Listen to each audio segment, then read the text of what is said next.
നിങ്ങൾ തളർന്നു പോകുവാൻ, കുഴഞ്ഞു പോകുവാൻ കർത്താവ് അനുവദിക്കുകയില്ല. ദൈവത്തിൻ്റെ ഒരു ശബ്ദം മതി നിങ്ങളുടെ എല്ലാ ബലഹീനതയും എടുത്തു മാറ്റുവാൻ, പുതിയ ബലം നിങ്ങളെ ധരിപ്പിക്കുവാനും. ഇനി ഞാൻ താഴോട്ടാണ് പോകുന്നത്, എൻ്റെ ബലം ക്ഷയിച്ചുകൊണ്ടിരിക്കുകയാണെന്ന് പറയുന്ന നിങ്ങളെ ശക്തി പുതുക്കി ഉയരങ്ങളിലേക്ക് കടക്കുവാൻ, അല്ലെങ്കിൽ ഉയരെ പറക്കുവാൻ ദൈവം നിങ്ങൾക്ക് ശക്തി പുതുക്കി തരാൻ ആഗ്രഹിക്കുന്നു. ഹല്ലേലൂയ. ശക്തി ക്ഷയിച്ചു പോയ മനുഷ്യനെ, തളർന്നുപോയ മനുഷ്യനെ ദൈവം ശക്തിപ്പെടുത്തിയാൽ അവനെ കൂടുതൽ ശക്തനാക്കി ഉപയോഗിക്കുവാൻ ദൈവത്തിന് പറ്റും. കഴിഞ്ഞ കാലങ്ങളിൽ എത്തിപ്പിടിക്കാൻ കഴിയാതിരുന്നതും ചെയ്യാൻ കഴിയാതിരുന്നതും ചെയ്തെടുക്കുവാൻ ദൈവം ഒരു പുതിയ ബലം തരും. ഞാൻ ഈ പറയുന്ന സന്ദേശം ദാനിയേലിൻ്റെ പ്രവചനത്തിലെ 10-ാം അധ്യായത്തിലെ 18-19 വാക്യത്തിൽ വളരെ വയോധികനായ ഏകദേശം 90ഓളം വയസ്സുള്ള ദാനിയേൽ ദൈവസന്നിധിയിൽ ആഴ്ചകളിരുന്ന് ഉപവസിച്ച് പ്രാർത്ഥിക്കുമ്പോൾ ശരീരം ഭയങ്കരമായി താഴ്ന്നു, ബലഹീനനായി പോയി, വിറച്ച് താഴെ വീഴുകയാണ്. നിങ്ങൾ നോക്കണം. അപ്പോൾ മനുഷ്യ സാദൃശ്യത്തിലുള്ളവൻ പിന്നെയും വന്നു എന്നെ തൊട്ടു, എന്നെ ബലപ്പെടുത്തി, ഏറ്റവും പ്രിയ പുരുഷ, ഭയപ്പെടേണ്ട, നിനക്ക് സമാധാനം, ബലപ്പെട്ടിരിക്ക എന്ന് പറഞ്ഞു. അവൻ എന്നോട് സംസാരിച്ചപ്പോൾ ഞാൻ ബലപ്പെട്ടു. അതെ, സംസാരിക്കുമ്പോൾ ദൈവശബ്ദം നമ്മുടെ അടുക്കിലേക്ക് വരുമ്പോൾ നമ്മൾ ബലപ്പെടും. അവിടെ പിന്നീട് കാണുന്നത് അവനെ കൈ പിടിച്ച് എഴുന്നേൽപ്പിച്ച് നിർത്തി. അപ്പോൾ അതൊരു ആത്മാവിൻ്റെ ബലം മാത്രമല്ല, അത് നമ്മുടെ ശരീരത്തിലേക്കൂടെ വ്യാപരിക്കുന്ന ബലമാണ്. ചുരുക്കത്തിൽ ദൈവശബ്ദം നമ്മിലേക്ക് വരുമ്പോൾ ദൈവം നമുക്ക് ശാരീരിക ബലവും നൽകിത്തരും. ദൈവശബ്ദം നമ്മൾ സ്വീകരിക്കുമ്പോൾ നമ്മുടെ ശരീരത്തിലും അതിൻ്റെ എഫക്റ്റ് ഉണ്ടാകും.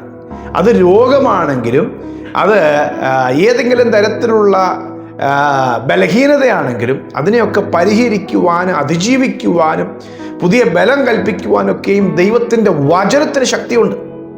ഹല്ലേലൂയ. എബ്രായ ലേഖനം 4-ാം അധ്യായം 12-ാമത്തെ വാക്യത്തിൽ പറഞ്ഞിരിക്കുന്ന വാക്ക് അക്ഷരം പ്രതി സത്യമാണെന്ന് അനുഭവിച്ചവരാണ് കോടിക്കണക്കിന് ദൈവമക്കൾ അവരുടെ അനുഭവ സാക്ഷ്യങ്ങൾ കേൾക്കുക. ദൈവത്തിൻ്റെ വചനം ജീവനും ചൈതന്യവുമുള്ളതായി ഇരുവായ്ത്തരയുള്ള ഏത് വാളിനേക്കാളും മൂർച്ചയേറിയതും പ്രാണനെയും ആത്മാവിനെയും സന്ധി മജ്ജകളെയും വേർപിടിവിക്കും വരെ തുളച്ചു ചെല്ലുന്നതും ഹൃദയത്തിലെ ചിന്തകളെയും ഭാവങ്ങളെയും വിവേചിക്കുന്നതുമാണ്. ശരീരത്തെ, അസ്ഥികളെ, മജ്ജയെ, മാംസത്തെ, ഹൃദയത്തെ, ചിന്തകളെ വരെ മുഴുവൻ കാര്യങ്ങളെയും ഡിസേൺ ചെയ്യുന്നതാണ് ദൈവത്തിൻ്റെ വചനം. ഹല്ലേലൂയ. ആ വചനം പറയുകയാണ്, നീ ബലപ്പെട്ടിരിക്കുക. ഒരു വാക്ക് ഉണ്ടാകട്ടെ എന്ന് ദൈവം പറയുമ്പോൾ ഉളവാകുകയാണ്. നമ്മുടെ ദൈവത്തിൻ്റെ വാക്കിന് സൃഷ്ടിക്കാനുള്ള പവറുണ്ട്. ഹല്ലേലൂയ. ഫിലിപ്പിയ ലേഖനത്തിൽ പൗലോസ് 3-ാം അധ്യായത്തിൽ 20-ാമത്തെ വാക്യത്തിൽ വലിയ ധൈര്യം പ്രത്യാശം തരുന്നൊരു വചനമുണ്ട്. നമ്മുടെ പൗരത്വമോ സ്വർഗത്തിലാകുന്നു, അവിടെ നിന്ന് കർത്താവായ യേശു രക്ഷിതാവായി വരുമെന്ന് നാം കാത്തിരിക്കുന്നു. അവൻ വന്ന് സകലതും തനിക്ക് കീഴ്പ്പെടുത്താൻ കഴിയുന്ന തൻ്റെ വ്യാപാര ശക്തി കൊണ്ട് നമ്മുടെ താഴ്ചയുള്ള ശരീരങ്ങളെ അവൻ്റെ മഹത്വമുള്ള ശരീരത്തോട് അനുരൂപമാക്കി രൂപാന്തരപ്പെടുത്തും. മരിച്ചു മൺമറഞ്ഞു പോയ ശരീരങ്ങളെയും ദൈവത്തിൻ്റെ മക്കളുടെ ശരീരങ്ങളെയും ജീവിച്ചിരിക്കുന്ന ജഡമുള്ള ശരീരങ്ങളെയൊക്കെ തൻ്റെ ശരീരത്തോട്, യേശുവിൻ്റെ ശരീരം മഹത്വമുള്ള ശരീരം എങ്ങനെയാണോ അതുപോലെ ട്രാൻസ്ഫോം ചെയ്യുവാൻ ദൈവത്തിന്, യേശുക്രിസ്തുവിന് ശക്തിയുണ്ട്. ആ ശക്തിയാണ് രൂപാന്തരപ്പെടുത്തി മരിച്ച് 4 ദിവസമായി ചീഞ്ഞളിച്ചു പോയ ലാസറിൻ്റെ ശരീരത്തെ പുതിയ ജീവനുള്ള പുതിയ ശരീരമാക്കി, ഒരു ബാലകൻ്റെ ശരീരം പോലെ യൗവനക്കാരൻ്റെ ശരീരമാക്കി തിരികെ കൊടുത്ത യേശുവിൻ്റെ ശക്തിയുള്ള വചനമാണ്. പ്രിയമുള്ളവരെ, ഇന്ന് നിങ്ങൾ ഈ വചനം കേൾക്കുമ്പോൾ നിങ്ങളെ ദൈവം ബലപ്പെടുത്തും, നിങ്ങൾക്ക് ജീവൻ തരും, നിങ്ങൾക്ക് ധൈര്യം തരും, നിങ്ങളെ എഴുന്നേൽപ്പിക്കുമാറാക്കും, നടക്കുമാറാക്കും. ഹല്ലേലൂയ. യെശയ്യാ പ്രവാചകൻ ഇങ്ങനെയാണ് 40-ാമത്തെ അധ്യായത്തിൻ്റെ ഒടുവിലത്തെ വാക്യങ്ങളിൽ 29-30 വാക്യങ്ങളിൽ, യഹോവയെ കാത്തിരിക്കുന്നവർ ശക്തിയെ പുതുക്കും. ദൈവം കൊടുക്കുന്ന ശക്തിയാണ്, ദൈവം കൊടുക്കുന്ന ശക്തിയാണ്. അവർ കഴുകന്മാരെ പോലെ ചിറകടിച്ച് കയറും, തളർന്നു പോകാതെ അവർ ഓടുകയും ക്ഷീണിച്ചു പോകാതെ നടക്കുകയും ചെയ്യും. അപ്പം കഴുകന്മാരെ പോലെ ചിറകടിച്ച് കയറുമെന്നാണ് പറഞ്ഞിരിക്കുന്നത്. മുകളിലേക്ക് യഹോവയെ കാത്തിരിക്കുന്നവന് ദൈവശക്തി കൊടുക്കും. നിങ്ങൾ ഇന്ന് ഏതെങ്കിലും വിഷയങ്ങളിൽ മാനസികമായി തളർന്നിരിക്കുന്ന വ്യക്തിയാണോ? ഏതെങ്കിലും പ്രശ്നങ്ങളിൽ അകപ്പെട്ട് ഇനി മുന്നോട്ട് പോകാൻ എനിക്ക് പൊതുവിൽ നിൽക്കാൻ കഴിയില്ല, മുന്നോട്ട് പോകാൻ എനിക്ക് കഴിയില്ല, എൻ്റെ വഴികളെല്ലാം അടഞ്ഞു പോയല്ലോ എന്ന് നിങ്ങൾ ആകുലപ്പെടുന്ന വ്യക്തിയാണോ? കർത്താവ് നിങ്ങളെ ബലപ്പെടുത്താനും നിങ്ങളെ ധൈര്യപ്പെടുത്തുവാനും ആഗ്രഹിക്കുന്നു. കർത്താവിന് നിങ്ങളെ ആവശ്യമുണ്ട്. കർത്താവ് നിങ്ങളെ ഉപയോഗിക്കും. ഹല്ലേലൂയ. ക്ഷീണിച്ചിരിക്കുന്നവൻ അവൻ ബലം നൽകും, ശക്തിയില്ലാത്തവൻ അവൻ ശക്തി നൽകും. ദൈവപുത്രനായ യേശു ക്രൂശീകരണത്തിലേക്ക് പോകുമ്പോൾ ഗെത്സമന തോട്ടത്തിൽ വെച്ച് അവൻ പ്രാർത്ഥിക്കുന്ന സമയത്ത് അവൻ്റെ ശരീരത്തിൽ നിന്ന് വിയർപ്പുതുള്ളി പോലെ രക്തമാണ് പൊടിഞ്ഞൊഴുകിയത്. ഭയങ്കരമായി ക്ഷീണിച്ചു, തളർന്നുപോയി.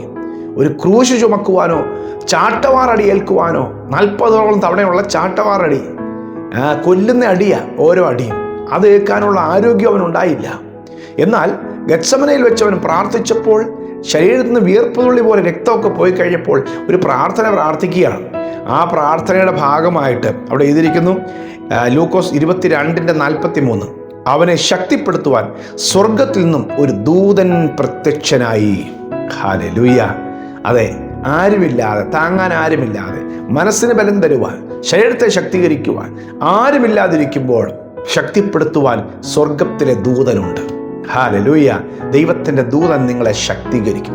അവിടുന്ന് ദൈവത്തിൻ്റെ ദൂതൻ അവനെ ശക്തീകരിച്ചു.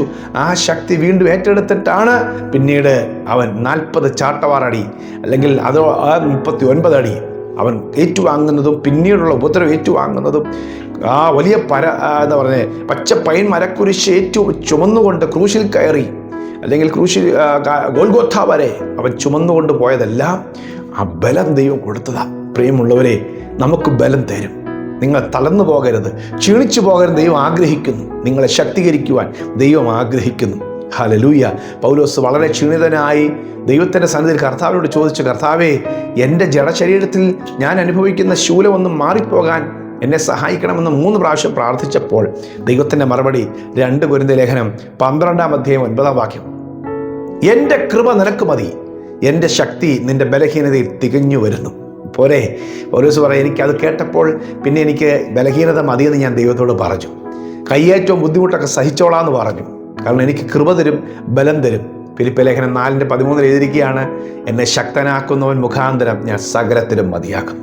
നമ്മളെ ശക്തീകരിക്കുന്ന ഒരു ദൈവമുണ്ട്, ബലം തരുന്നൊരു ദൈവമുണ്ട്, തളർച്ചകളെ മാറ്റുന്ന ദൈവമുണ്ട്, തളർന്ന കൈകളെയും കുഴഞ്ഞ മുഴങ്കാലുകളെയും നിവർത്തുന്ന ദൈവമുണ്ട്.